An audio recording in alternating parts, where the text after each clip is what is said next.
You were trained to push through pain. You were trained not to complain. You were trained to say, I'm good, even when you weren't. And for years, that mindset may have helped you survive. But if you carry that same mindset into your VA claim, it can cost you. Because when you minimize your symptoms, leave out your bad days, or tell an examiner you're fine, the VA may believe you. Not because they know the full story, because that is what the record says.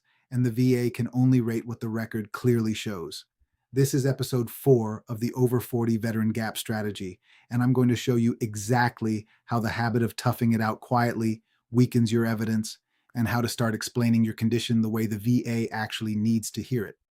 In the last video, we talked about the 10-year gap, the stretch of years where your medical records go quiet, and how that silence can get treated like evidence against you. Here's the part we didn't get to yet. Sometimes that silence isn't because the condition went away. It's because you were trained not to mention it. You told the doctor you were fine. You skipped the appointment. You said it wasn't that bad because saying otherwise didn't feel like something a Marine, a soldier, a sailor, an airman, or a guardian was supposed to do. That mindset made sense in uniform. It does not make sense in a VA claims file. So in this video, we're breaking down why that mindset works against you, what it's likely been doing to your record without you realizing it, and a simple framework you can start using today to explain your condition the way the VA needs to hear it, honestly, clearly, and completely. The training that built you. Let's start with where this comes from. This is not a character flaw. This is training. You were taught to push through pain because the mission came first. You were taught not to complain because complaining slowed down the unit. You were taught to say, I'm good, because that's what kept people moving, kept morale up, kept things on schedule. That mindset built you. It may be one of the reasons you made it through deployments, field problems, and years that would have broken people without that training. Not because you lied about how you felt, not because you didn't notice the pain, not because you didn't care about your own body, but because admitting how bad it really was felt like weakness, like complaining, like making your problem someone else's burden. That's the trap, and it doesn't turn off the day you take off the uniform. What it's been doing to your record. Here's where it gets costly.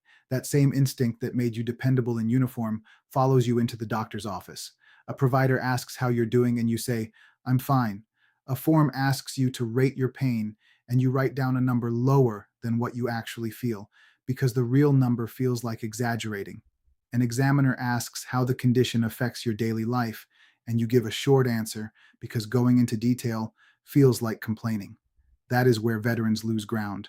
Not because the condition isn't real, because the record doesn't show it. The VA does not rate your pride. It rates documented symptoms, severity, frequency, and functional impact. If the record says, I'm fine, the VA has no reason to treat you as anything other than fine. That sounds small. It is not. Two different missions. In the military, toughing it out may have made you dependable. In the VA claims process, toughing it out can make your evidence look weaker than your reality. That's not a contradiction in you. That's a difference in what each system needed from you. In uniform, the mission needed you to minimize. In a claim, the VA needs you to document.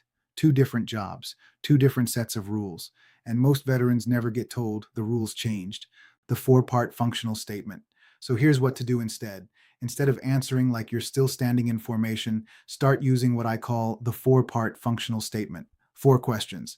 Answer all 4 every time, and your record starts telling the truth instead of the trained-in version. Number 1, what happens? Number 2, how often does it happen? Number 3, how bad does it get? Number 4, what does it stop you from doing? What? How often? How bad? What it stops? Let's make it real. Putting it into words. Back pain. Weak version. I have back pain. Strong version. After standing about 15 minutes, I have to sit down. During flare-ups, I miss work, and I can't bend down far enough to tie my own shoes. Migraines. Weak version. I get headaches. Strong version. About twice a month, I have to lie down in a dark room, and I can't function for several hours. I've missed family events because of it. Mental health. Weak version. I'm good. Strong version. I avoid crowds. I sleep poorly most nights. I snap at my own family more than I want to admit. And when symptoms flare, I isolate instead of reaching out. Knees and feet. Weak version. They hurt sometimes. Strong version. Stairs slow me down. I can only walk so far before I need to stop. Standing too long means I'm paying for it the next day, and recovery takes longer than it used to. Notice the pattern, not just what hurts, not just that it hurts, what happens, how often, how bad, what it stops you from doing. That's the difference between a record the VA can rate and a record the VA can only guess at. That's the mission now, not impressing the examiner, not proving how tough you are, just documenting the truth clearly enough that the VA can rate what is actually happening. Where veterans lose ground. Think about the parts of your day you've quietly adjusted around the condition, not necessarily the big dramatic moments. Maybe it's smaller than that. Maybe it's parking closer because the walk got harder. Maybe it's letting your spouse carry the groceries because you don't trust your knee on the stairs. Maybe it's sitting out when your grandkids want to play on the floor because you already know what it'll cost you the next morning. Those adjustments are evidence, but only if you say them out loud. What this is not now, let me be clear about what this is not. This is not permission to exaggerate. This is not a script to make your condition sound worse than it is. This is not about performing pain you don't have or padding your answers to chase a higher number. Be honest, be accurate, be consistent. If a symptom doesn't happen, don't say it does. If a bad day is a 4 out of 10, don't call it an 8. Honesty goes both directions. The goal was never a worse record. The goal is an accurate one. What we're correcting here isn't honesty. It's the habit of going quiet. Decades of training telling you that admitting the real number is somehow dishonorable. It's not. Telling the truth about what this condition cost you is not weakness. It's accuracy. And accuracy is the mission. 48-hour challenge. Here's your 48-hour challenge. Pick one condition you've been minimizing, one you've gotten used to answering with, I'm fine, or it's not that bad. Write down the 4 parts: what happens, how often, how bad, what it stops you from doing. Don't write it for the VA yet. Write it for yourself first so you can see it in plain language. Then the next time a provider, an examiner, or a form asks how you're doing, you'll already have the honest answer ready instead of the trained one.